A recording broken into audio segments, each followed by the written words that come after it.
paz do Senhor, irmãos. Amém. Glória a Deus, o Senhor está aqui, amém?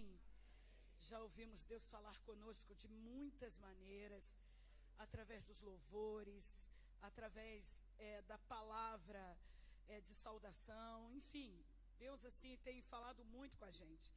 E eu creio que Deus tem algo para o nosso coração, amém? Eu quero achar o esboço. A gente vai enrolando aqui até achar, né, pastora Raquel? Quero agradecer a Deus de verdade pela vida da pastora Raquel, pastor Bauer, que tem tido essa confiança no nosso chamado. Amém? Eu tenho que achar. No nosso chamado, eu prego sem sermão. A gente até prega, né, pastora Raquel? Mas ele estava aqui, em algum lugar. E pela nossa confiança, quero louvar a Deus pela vida dos nossos alunos aqui do curso do bacharel, do curso básico, que tem sido... Achei. Que tem sido... muita calma nessa hora. Tem sido, assim, amigos queridos. Eu louvo a Deus. Amém? Eu glorifico a Deus, porque se nós quiséssemos um lugar perfeito para congregar, ou líderes perfeitos, nós não nos encaixaríamos naquele lugar. Se eu quisesse uma igreja perfeita, uma liderança perfeita, eu não serviria para congregar ali, porque eu sou um poço de imperfeição. Então eu seria o problema naquele lugar. Mas graças a Deus, porque a gente está num lugar onde Deus nos trouxe para estar. Então a gente se acomoda, a gente se conforta, a gente vai se ajeitando, se encaixando aos moldes, amém? E o nome do Senhor vai sendo glorificado, amém? Abra sua Bíblia no Evangelho de Marcos, capítulo 1, versículo de número 38 a 39. Eu estou feliz, o Davi está comigo, o Davi gosta muito de vir para cá. Cadê o Davi, meu sobrinho? E ele veio comigo cedo. Eu falei, Davi, fica sentadinho ali atrás, que a gente vai estar em reunião, por favor, não vem aqui. Aí quando eu fui para lá para o café, eu já soube que a pastora Elza tinha consagrado ele a diácono. Mas trabalhou, viu? Trabalhou. Aí perguntaram para ele, menino, de quem você é? Ele disse, eu sou sobrinho da missionária Rosane, não é isso, Rose? E ele ajudou as irmãs, subiu, arrumou mesa, arrumou tudo. Eu falei, glória a Deus, Davi, é isso aí. Deu bobeira perto dessas irmãs, ela põe para trabalhar mesmo.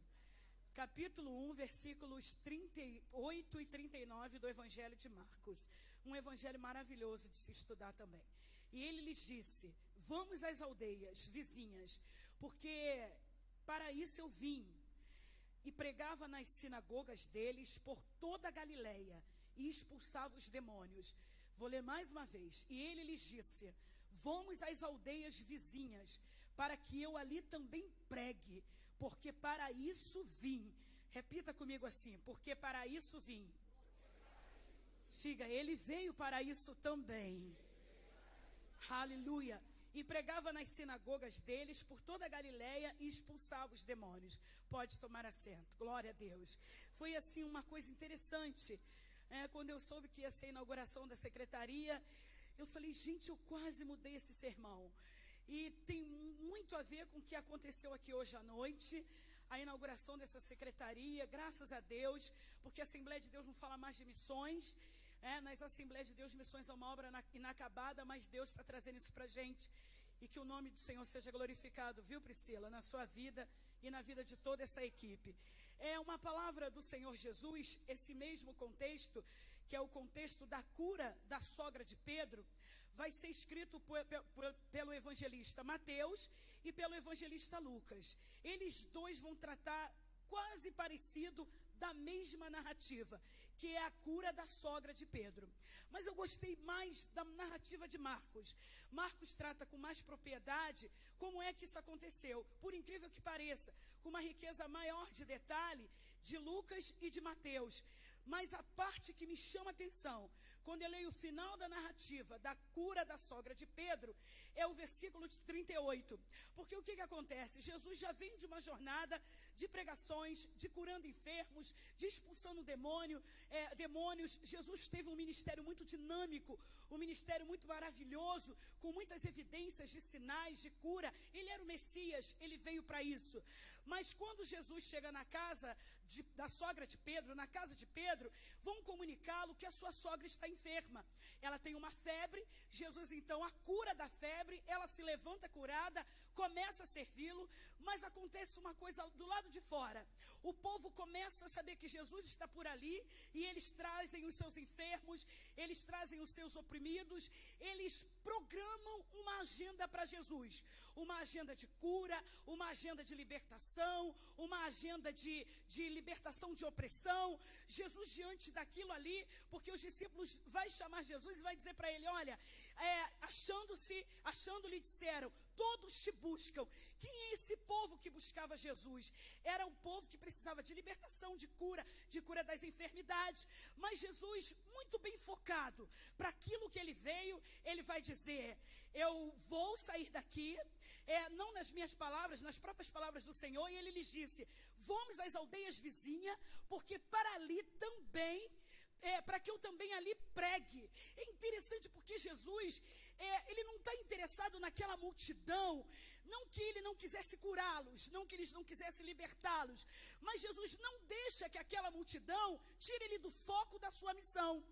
Ele sabia para que ele veio, e o tema dessa mensagem é exatamente esse, a que vieste? Para que você veio? E nós vamos entender nesta noite, através do ministério de Jesus, que nós não estamos aqui por estar, não viemos a essa vida em brancas nuvens, não nascemos por um acidente, eu nasci porque o meu pai estrupou minha mãe. Não, se você ainda que seja fruto de um estupro, você está aqui com um propósito. No dia de nascer você nasceu, e no dia de morrer nós vamos morrer, porque a Bíblia divide o tempo da vida em momentos. A vida vai ser dividida em tempos, capítulo 3 de Eclesiastes, há tempo de nascer e há tempo de morrer. No tempo de nascer você nasceu, e no tempo de morrer, se Jesus não tiver voltado, você vai morrer. Agora o fato é que você precisa saber que nenhuma agenda do lado de fora, nenhuma outra coisa, por mais interessante que seja, possa tirar o foco daquilo pelo qual você veio. É isso que Jesus trabalha aqui. Ele diz, para isso eu vim, vamos às outras aldeias, vou lá pregar, porque para isso eu vir. Jesus não está iludido com a multidão do lado de fora, Jesus não estava iludido com um monte de gente que precisava de cura, porque Jesus sabia que ele ia morrer, ia ressuscitar, e o mundo ia continuar com essas deficiências, pessoas doentes, pessoas oprimidas, pessoas que precisavam de libertação. Então Jesus foca naquilo para que ele veio. Eu aprendo com o mestre nesta fala dele, que ele sabia exatamente porque ele veio e não deixou se desviar por isso. O problema de muita gente nesse tempo é não ser focado. Se você for procurar qual é o foco de muita gente aqui, não vai saber. Para que você veio? O que você está fazendo aqui? O que justifica a sua existência?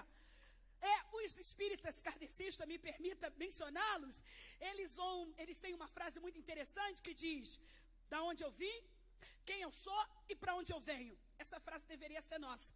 Eu preciso saber de onde eu vim. Eu vim de Deus e vou voltar para Deus. Aleluia. Eclesiastes 12 diz, o Espírito volta para Deus que o deu. Eu vim de Deus. Quem eu sou? Eu preciso saber quem eu sou. Aleluia. E quando a gente sabe quem a gente é, a gente não se confunde e nem se perde na multidão.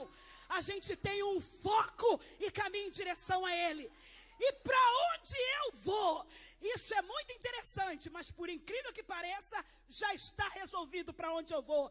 Se para você ainda não está resolvido, crente, para onde você vai, você precisa rever a sua fé salvífica e entender que você tem por obrigação saber hoje para onde você vai. Quem você é? Da onde você veio e para onde você vai? Jesus foca na sua primeira vinda, na afirmativa do propósito pelo qual ele veio. Olha, todos te procuram, todos estão lá fora.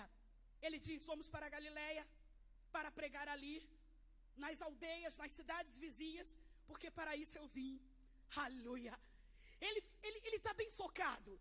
Não, vamos lá, tem muita gente para curar, vamos lá, não, embora fosse o Salvador do mundo, é o Salvador do mundo, ele sabia que não era o controle daquela situação que ia fazê-lo alguém mais especial ou menos especial.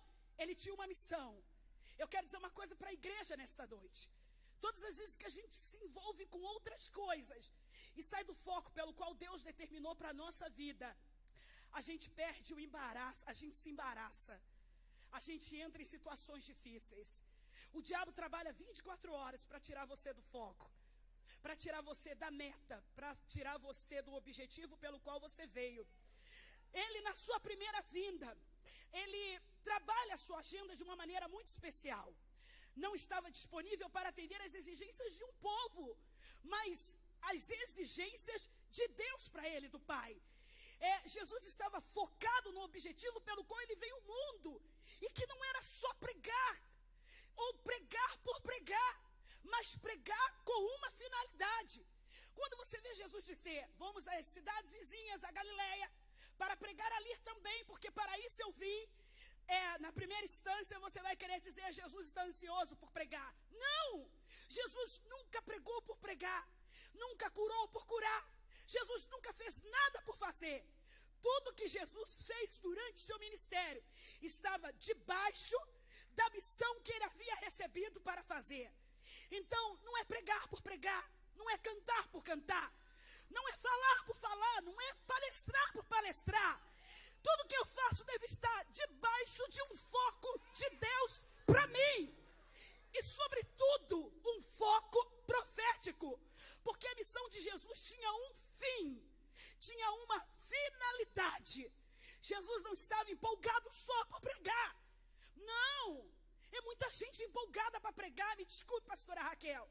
Mas é uma empolgação para pregar. Cuidado, porque a gente recebe o chamado, recebe os ônus, mas recebe os bônus. E às vezes você não está pronto para os ônus. Às vezes os ônus são duros demais. Às vezes os ônus são muito difíceis. É só para cair a tua ficha, para você entender que não é pregar por pregar, não é cantar por cantar, não é viver o evangelho por viver. Não, eu preciso estar atrelado a um fim. Qual é o fim de eu pregar? Qual é o fim de eu cantar? Qual é o fim de eu tocar? Qual é o fim de eu ensinar? E a Bíblia vai deixar isso bem claro no traçado profético que envolve a missão do Messias.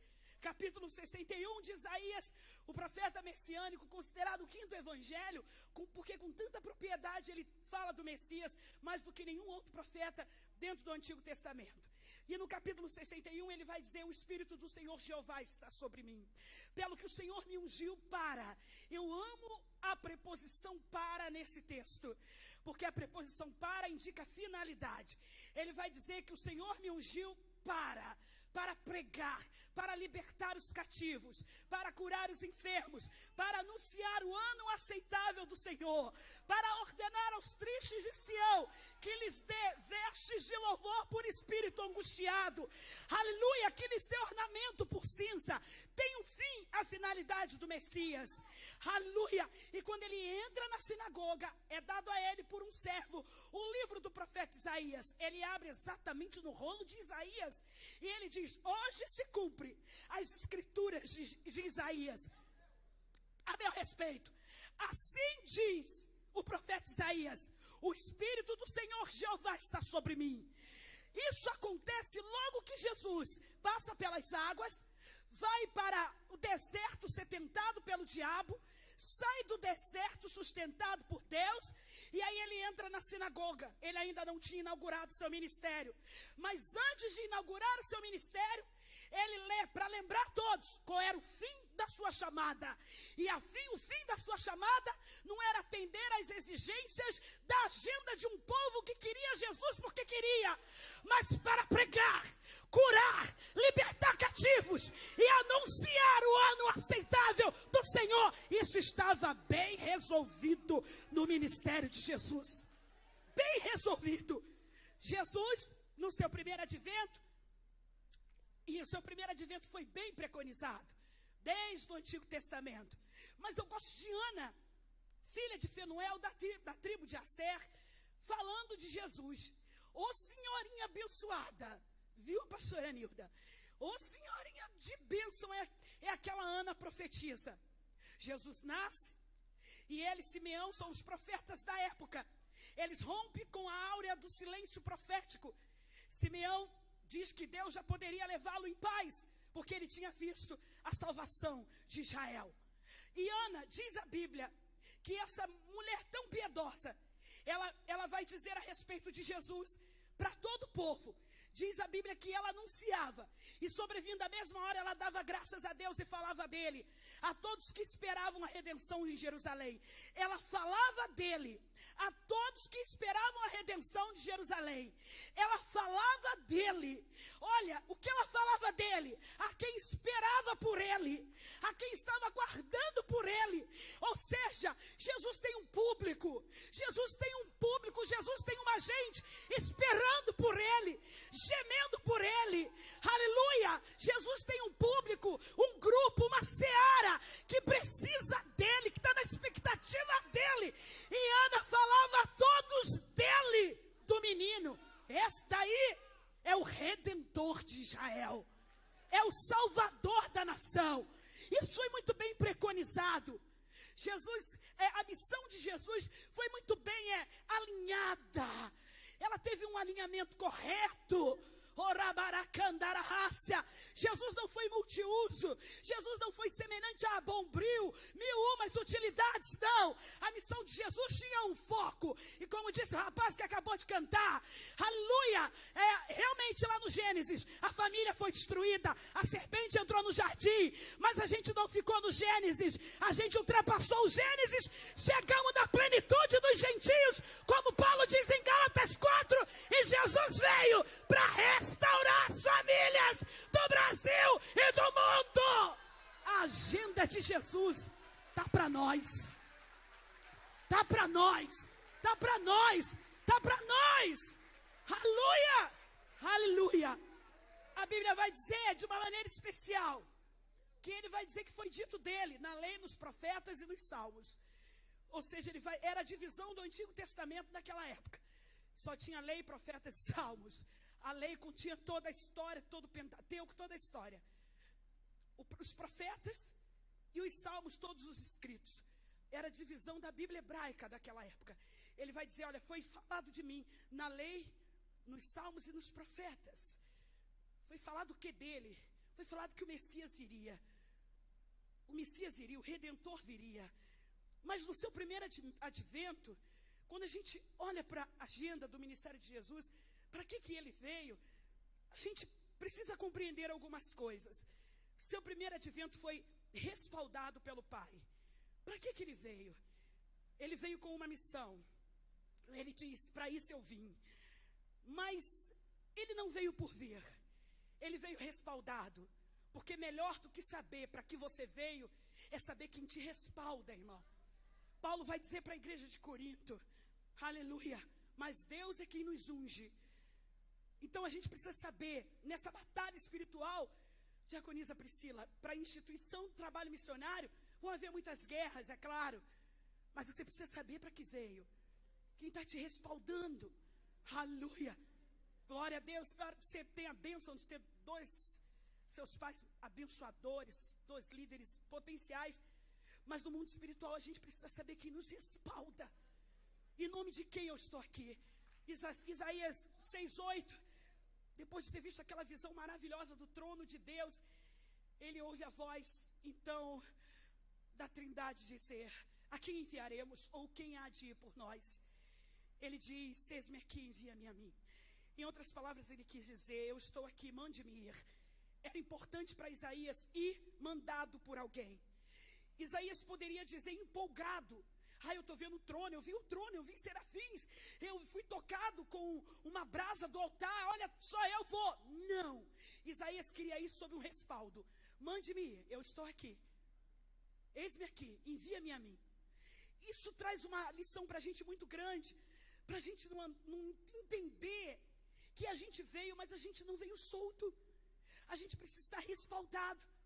E seu primeiro advento foi respaldado pelo Pai. Quando a gente lê o Evangelho de Marcos, capítulo 1, no versículo de número 11, Marcos vai dizer isso de uma maneira muito especial, a respeito de Jesus, aleluia. E ele vai dizer que ouviu uma voz do céu que dizia, tu és o meu filho amado, em quem eu me comprazo. numa comparação de Isaías 42, que vai falar de Jesus como servo. Esse é o meu servo amado em quem eu me comprazo. Jesus não está alienado nesta missão. Ele não estava e poderia. Eu estou falando de um Jesus humano. Eu estou falando de um Jesus que veio em carne. Eu não estou tratando de um Jesus divino. Eu estou tratando de um Jesus humano, encarregado de uma missão. Então, nessa condição, ele não está só. Aleluia. Ele veio respaldado. E o pai vai dizer: este é o meu filho amado, em quem eu me comprazo. Mas eu me encho de emoção quando eu leio João capítulo 5, versículo de número 43, em que Jesus vai dizer uma coisa interessante: eu vim em nome de meu pai, e não me aceitais. Se outro vier em seu nome próprio, esses aceitareis. Jesus vai dizer: olha, eu vim em nome do meu pai. Eu não vim por vir. Eu não vim só porque eu quis vir. Eu não vim só porque eu sou obediente. Eu não vim só porque eu sou bom. Eu vim em nome de alguém. Eu vim em nome do meu pai.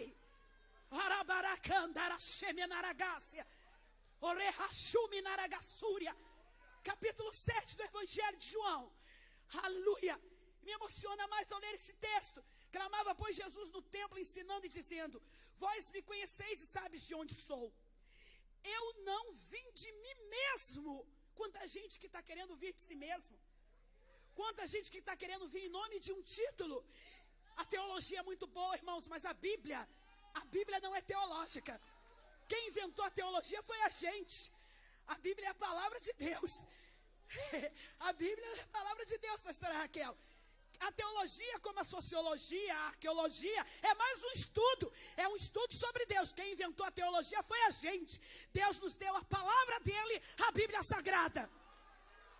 Eu não vim em nome de um título, não vim em nome de um diploma, não vim em nome de uma formação, nem vim em nome de uma unção, por mais poderosa que ela seja. Ele vai dizer: eu vim em nome do meu Pai. Eu não vim de mim mesmo. Aquele que me enviou é verdadeiro, o qual vós não conheces. Vocês não conhecem por quem eu vim, mas eu vim em nome do Pai. Jesus está querendo dizer que ele não veio por si mesmo. Agora Jesus, Daniele, Jesus vai dizer que não veio por si mesmo. Como é que eu vou querer encarar a missão que Deus me deu,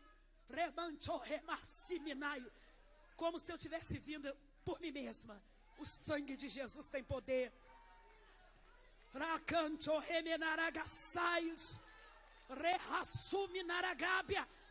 Capítulo 17 do Evangelho de João. Jesus vai dizer uma coisa linda. E Jesus falou essas coisas e, levantando os olhos aos céus, disse: Pai, é chegada a hora. Glorifica o teu filho, para que também o teu filho te glorifique a ti. Assim como me deste poder sobre toda a carne, para dar vida eterna a todos quando lhe deste. E a vida eterna é esta: que conheçam a ti só, por único Deus verdadeiro, e a Jesus Cristo a quem enviaste. Eu glorifiquei-te na terra, tendo consumado a obra que me deste a fazer. Jesus agora, na sua oração sacerdotal, o próximo passo aqui é a cruz.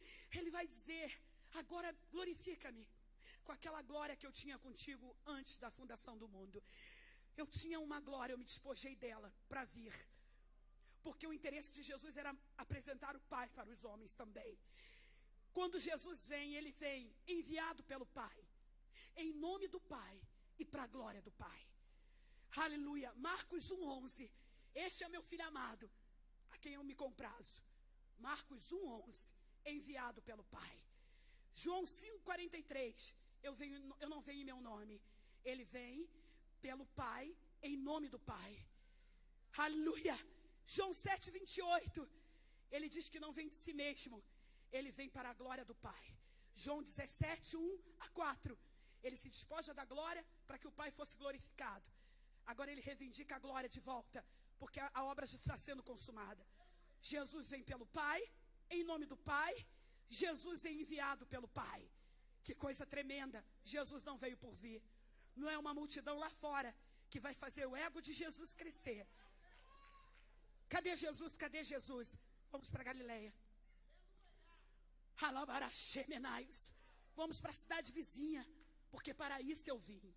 Jesus deixa claro aqui que não tinha uma agenda disponível para uma sociedade que ia continuar em pecado, continuar em flagelo e continuar doente.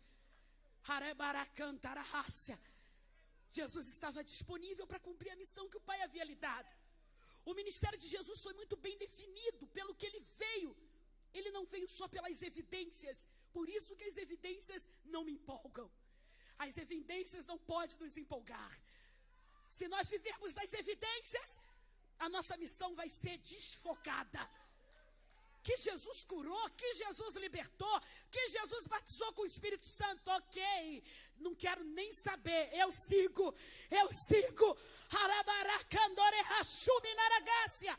Jesus não estava focado nas evidências do chamado dele. Se Jesus focasse nas evidências, Jesus teria desistido. Porque quando não houvesse evidências e quando nada acontecesse, quantas vezes pregamos e nada acontece? A senhora é veterana, nada acontece. Depois de muito tempo você vai saber, aquele dia que você foi lá naquela igreja é legal, mas você não foca nas evidências. Tem alguém sendo abençoado, tendo alguém crescendo, tá alguém sendo enriquecido. Vamos seguir, vamos manter o foco para aquilo que eu vi, no foco para aquilo que você veio. E aí Jesus vai nos mostrar isso lá no Evangelho de Lucas 4:43. Aleluia. Ele, porém, disse: também é necessário que eu anuncie a outras cidades. Lucas repetindo a mesma passagem. Mas é interessante porque aqui Lucas acrescenta algo diferente de Marcos. Ele escreve diferente, ele diz assim: ele, porém, lhes disse: também é necessário que eu anuncie a outras cidades o evangelho do reino de Deus, porque para isso eu fui enviado. É necessário, Marcos não põe isso e nem Mateus, é Lucas, que vai dizer que Jesus diz que é necessário, que ele veio para isso, para anunciar o reino. Tem gente liberta de demônios, tem gente sendo curado, legal. Mas olha só, vamos para outras cidades, porque eu vim para anunciar o reino de Deus. É Lucas que escreveu através de Marcos, que vai dizer que Jesus está tão focado, que ele não foca só as outras cidades. Ele não vai pregar por pregar. O tema da mensagem de Jesus a mensagem de Jesus tinha um tema: anunciar o reino de Deus.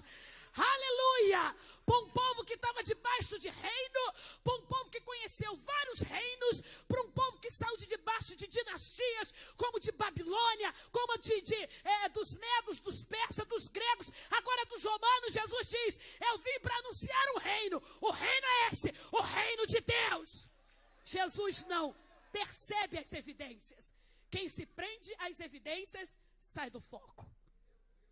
Sai do foco. O ministério de Jesus foi bem definido pelo que ele veio. E para a gente ir caminhando para o final, a tríplice afirmativa da sua vinda. Tríplice. Qual seria a tríplice afirmativa da primeira vinda de Jesus, do seu ministério terreno? Para quem veio? Para que veio e por que veio? Para quem veio? Finalidade. Para quem Jesus veio? João 1:11-12 responde: vim para os que eram meus. Veio para os que eram seus, mas os seus não receberam. Mas todos quanto creram nele, versículo 12, deu-lhes o poder de serem chamados de filhos de Deus. Para quem Jesus veio? Ele veio para um grupo bem focado, ele veio para os judeus. E é lindo quando isso acontece de maneira clara, mas ao mesmo tempo dolorido. Dentro do Evangelho de Mateus, capítulo 15, versículo 23-24. E Marcos 7, 24 e 27, quando a mulher cananeia vai até Jesus, uma mulher que conhecia muitos deuses, que a sua nação era uma nação idólatra, ela vai até Jesus pedir-lhe cura. E por 3 vezes, Jesus diz para ela não. Meu Deus, eu não sei se fosse a gente, como é que a gente ia encarar tanto não. Não vim. Primeiro os discípulos: não incomodes o mestre. Ali você já se desviava, se fosse fraco.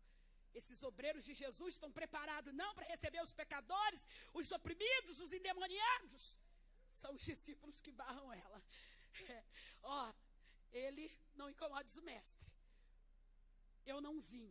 Ele respondendo disse: eu não fui enviado senão as ovelhas perdidas da casa de Israel. Tranquilo e calmo como ele era. Isso aqui não é uma estupidez, ele está focado na missão dele. Ele veio para os judeus. Ele veio para o seu povo. A priori a missão era para o seu povo. Evangelho de Lucas capítulo 13, verso 6 em diante, a parábola da figueira. 3 anos não dava fruto. Fala de Israel. Então o viticultor disse: deixa por mais 1 ano, e se ela não frutificar, eu mesmo corto e lanço fora. Esse 1 ano que o viticultor pede para a figueira ficar é justamente o primeiro século da igreja, onde a maioria dos convertidos foram judeus. O primeiro século da igreja é sacudido pela salvação dos judeus. Por isso, a carta aos hebreus, aos judeus dispersos na perseguição. A primeira igreja é formada por judeus. 15 anos em Jerusalém, a igreja é judaica. Teve que ter um concílio para dividir a igreja. Então os discípulos, teve que haver uma perseguição. Os discípulos ficaram em Jerusalém e os demais foram dispersos. Aí cumpriu-se a missão 8 de Atos, quando Jesus diz: ide, então recebereis a virtude que há de vir sobre vós, então ser-me-eis testemunha tanto em Jerusalém, como Judeia, Samaria e os confins da terra. Aí Filipe vai para Samaria, que já era evangelizada, e aquele grande avivamento acontece. A missão então é cumprida, mas Jesus a priori veio para os judeus. Ele veio para os seus. Para quem ele veio? E ele deixa isso claro para a mulher cananeia em 3, não. Eu não fui enviado senão as ovelhas perdidas da casa de Israel. Então ela adorou. E ele respondeu: não é bom pegar os pães dos filhos e deitá-los aos cachorrinhos. Meu Deus. Primeiro ele diz, mas ele não lhe respondeu palavra. Primeiro ele não respondeu nada. Ela pede o milagre. Mateus diz, ele não responde. Depois ele diz: não fui enviado senão as ovelhas perdidas da casa de Israel. Depois ele diz: olha, não é bom pegar o pão dos filhos e lançá-los aos cachorrinhos. 3 não na lata. Jesus define bem a sua missão. A Bíblia diz que Jesus tentou se esconder. Marcos 7, 24, 27. Não podendo esconder-se, porque aquela mulher tinha uma fé tremenda. Ela vai atrás dele, não podendo esconder-se, porque a mulher clamava. Aí ele vem. É não para todo lado. Porque ele estava bem focado. Para quem veio? Você tem que saber para quem você veio. Não dá para abraçar o mundo. Não dá para pegar tudo. A missão tem que ser focada. Para quem eu vim? Quem é o povo que você vai? Você viu isso aqui muito claro. Aleluia. Quem é o povo que você vai alcançar? Quem é o povo que Deus quer para você? Para onde Deus quer te enviar? Quem é a gente que Deus quer te dar? Por isso que eu não me preocupo se a minha agenda não está naquele ou em outro congresso. Não é o foco de Deus me levar para lá. A minha agenda tem que estar direcionada para onde Deus quer me levar. A primeira agenda de Jesus foi para os judeus. Ficou claro isso? Para que veio? Para que veio? Para que veio? Para quem veio? E para que veio? Para que ele veio? João 10, 10 diz, e eu amo esse texto, que Jesus vai dizer: o ladrão vem senão para roubar, matar e destruir. Mas eu vim para que tenham vida e vida em abundância. Marcos 2,17 ele vai dizer: porque eu não vim para os sãos, mas para os doentes, nem para os justos, mas para os pecadores. Missão bem definida. Para quem veio? Aleluia. Eu vim para ir ali. Eu vim para ir aqui. Não, eu preciso saber. Isso se chama alinhamento. Não, vocês vieram para cuidar de vidas, discipular pessoas, preparar gente para o batismo, pastor Carlos. Vocês vieram, Priscila, para cuidar de famílias. Para que você veio? Para que você veio? Para quê? E por que veio? O porquê é causal e explicativo. Para quem precisa de uma explicação, ele vai dizer em João 6, 38 a 40, para que tenham vida eterna. Olha, eu vim curar, eu vim libertar, mas o foco real da minha missão é para que tenham vida eterna. Em que consome o seu chamado? Por que você veio? Eu vim porque Deus me deu uma graça para curar pessoas. Então amém, vai lá. Tem gente que tem uma oração poderosa e cura mesmo. Eu vou citar o nome dele aqui porque eu admiro muito o pastor R.R. Soares. E eu acredito naquelas curas que acontecem na igreja dele. E o que eu acho mais lindo, mais fofo no ministério do pastor R.R. Soares é aquele jeitinho dele.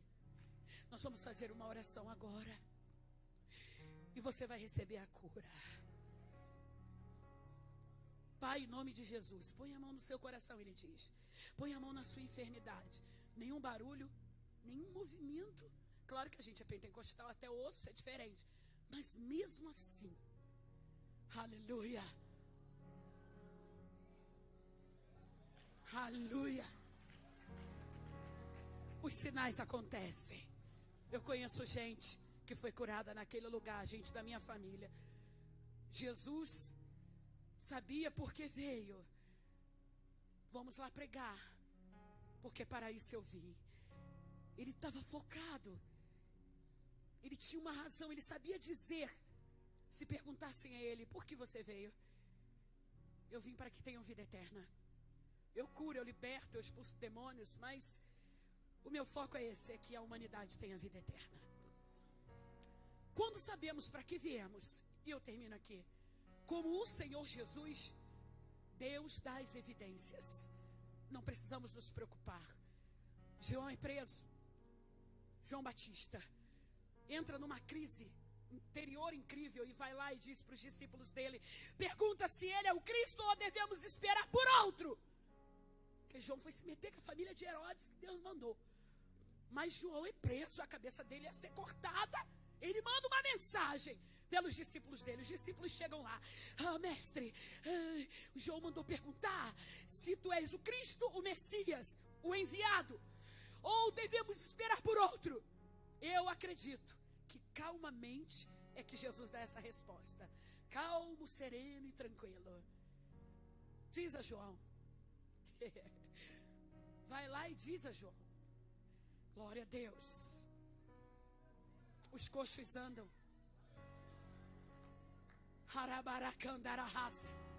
Os cegos veem. Os leprosos são limpos. Os surdos ouvem. Os mortos são ressuscitados. E ai de quem não se escandalizar em mim, porque é só poder. Sabe o que é isso? As evidências Deus dá. Para que você veio? Era aí. O que tem na sua vida? Qual é a demonstração? Quais são as evidências de que você realmente veio? Em nome de Deus, que Deus te enviou. As evidências vêm de Deus. Elas falam por si. Deus dará o sinal. Não se preocupe em dar demonstração para que você veio. Evidências. Deixa Deus sinalizar. Deixa Deus mostrar. Oh, aleluia. O propósito da sua missão. Deixa Ele mostrar. Deus dá as evidências. Deus nos faz triunfar sobre nós mesmos. Quando nós sabemos para que viemos.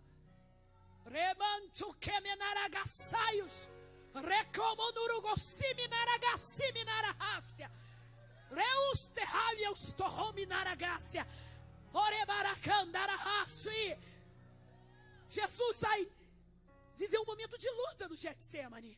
Um momento muito grande de amargura, de dor. Era o pecado da humanidade. Era a dor do Getsemane. Era a dor da cruz. Era toda a dor do mundo sobre Jesus. Jesus então, naquele momento de tamanha luta, tamanha batalha, ele diz ao Pai, por um instante, se possível, afasta de mim esse cálice. A natureza de Jesus entra em ação e a vontade de Jesus é desistir. Se Jesus teve essa vontade, é possível que você tenha também. Você só não pode desistir porque Ele não desistiu. Para da vontade e dá seu jeito para continuar. Mas é natural que você sinta vontade de parar, de desistir. Não estamos falando para super mulheres. Não tem a Liga da Justiça aqui. Tem gente de carne e osso, uma natureza passível de desistência. Rabanchominaragassaios, Oricanto reminaragassuri andaraios. Por isso Paulo vai dizer em Romanos, aquele que não poupou nem o seu próprio filho, antes nos deu com ele todas as coisas. Nos deu com ele todas as coisas. Jesus tem vontade de desistir. Soas gotas de suor e sangue. É o fenômeno da hemartidrose. É um fenômeno que acontece no organismo do ser humano, no mais alto nível de depressão. Eu só conheço Jesus até agora, quem sofreu é matidrose. Eu não conheço outros. Deve ter, eu não sei. Não fiz pesquisa nenhuma sobre isso. Mas o que me interessa é parar em Jesus mesmo. Gotas de suor e sangue. Sangue saindo pela derme. Deve ser aquela depressão lá que a senhora está estudando para o TCC. Aquelas coisas lá. Negócio terrível, uma angústia profunda. O fenômeno acontece. Triste momento. Mas Jesus triunfa sobre si. Se possível for, afasta de mim esse cálice. Contudo, que se cumpra a tua vontade. Vem um anjo e conforta Jesus. Porque sempre Deus vai mandar um anjo para nos confortar. Um amigo, uma amiga, uma pessoa. Deus sempre vai mandar alguém. Ele nos faz triunfar sobre nós mesmos. Se você sabe para que veio, você não desiste na angústia. Você não desiste na pressão. Não, você produz na pressão. Oh! Uau! Você produz na pressão. Vão pressionar agora que vai parar. Não, ó, tá difícil. Gotas de suor e sangue. Tá difícil, tá angustiante, tá agonizante. Mas eu sei para que eu vim. Eu vou até o fim. Aquele que suportou a cruz. Hebreus 12, aleluia, 2, que suportou a cruz. Ele suportou, diz o escritor aos Hebreus, suportou a agonia, porque sabia para que veio. Quem não sabe para que veio, desiste no primeiro Getsemane. Quando a gente sabe para que veio, nós triunfamos. Deus nos permite cumprir a missão, sustentando a razão até o fim. Mateus 16, 21, Jesus diz aos discípulos: é necessário que eu vá para Jerusalém morrer pelas mãos dos anciões. Aí Pedro, na carne, Satanás entra nele e dá um palpite, com sentimento falso de comiseração. Mestre, não faça isso contigo. Você não pode fazer isso. Oh meu Deus. Jesus nunca aceitou esse tipo de sentimento. Sentimento de comiseração. Ai, não sei o que. Coitadinho. Jesus está pronto para ir para a cruz. Um dia eu vi um pregador falando: Jesus era macho à beça. Jesus era macho à beça. Ele vai dizer: olha, é necessário que eu vá, porque eu tenho que morrer pelas mãos dos anciões. Eu preciso ir para Jerusalém. Pedro diz: não, depois daquela revelação tremenda. Não, imagine, Senhor, tem compaixão de ti mesmo. Isso não acontecerá contigo. Todas as vezes que alguém quiser te poupar do sofrimento, você debaixo de uma missão, repreenda, porque é diabo. Repreenda, porque é Satanás. Aí você não pode pagar esse preço, não. Aí você não pode sofrer, não. Você suporta. Você aguenta. A cruz tem uma medida, é a sua medida. Aleluia! Quando sabemos para que viemos, quando Deus nos permite cumprir a missão, sustentando a razão até o fim. Olha o que Jesus diz: eu tenho que ir. Eu tenho que ir. Isso tem que acontecer. Faz parte da missão. E lá na cruz, 19:30 de João, ele diz: está tudo consumado. Acabou. Aleluia. Aqui vieste. Ele vaticinava sempre a razão da sua vinda. Ele sempre vaticinou a razão da sua vinda. E a lição dele para nós nesta noite é: não tire o foco. Vaticine para que você veio. Vaticine sempre que preciso. Vim fazer o reino crescer. Vim abençoar a minha igreja. Estou aqui porque Deus me colocou. Estou aqui para ajudar os meus líderes. Estou aqui para colaborar com o crescimento do reino. Estou aqui para uma bênção muito grande. Estou aqui para abençoar a vida. Você precisa saber para que você veio. Vaticine isso sempre, sempre. Jesus veio para um grupo que eu tenho certeza que está aqui nesta noite, que talvez não sabe por que veio a esta vida. Você veio porque Deus quis. Mas você veio aqui nesta noite para ser salvo. E Ele quer te salvar. Aonde você está nesta noite?